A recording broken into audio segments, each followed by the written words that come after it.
Thank you, Governor Romney. That raises the question, if you were President of the United States, would you need to go to Congress to get authorization to take military action against Iran's nuclear facilities? You sit down with your attorneys and tell you what you have to do, but obviously the President of the United States has to do what's in the best interest of the United States to protect us against a potential threat. The President did that as he was planning on moving into Iraq and received the authorization of Congress. Did he need it? We're going to let the lawyers sort out what he needed to do and what he didn't need to do, but certainly what you want to do is to have the agreement of all the people in leadership of our government, as well as our friends around the world, where those circumstances are available. But the key thing here is to make sure that we don't have to use military action against Iran.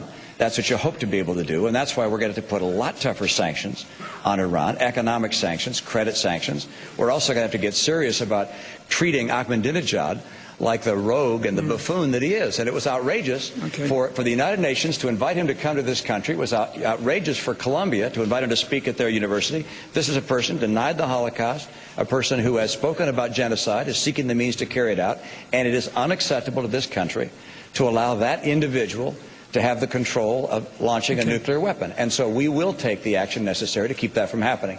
And I think each person on the stage, but certainly in my case, I would make sure we would take the action necessary to keep Iran from having a nuclear weapon. I guess I want to get to the basic constitutional view here of you gentlemen. Same question down the line, gentlemen. It's so important. Congressman Paul, do you believe the President needs authorization of Congress to attack strategic targets in Iran, nuclear facilities? Absolutely. This idea of going and talking to attorneys totally baffles me. Why don't we just open up the Constitution and read it? You're not allowed to go to war without a declaration of war. Now, as far as fleeting enemies go, yes, if there's an imminent attack on us, we've never had that happen in 220 years.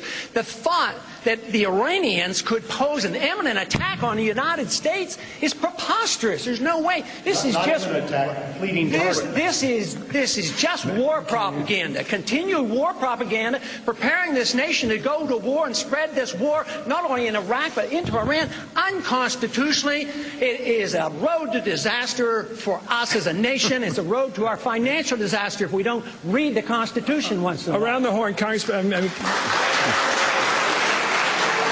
Governor, how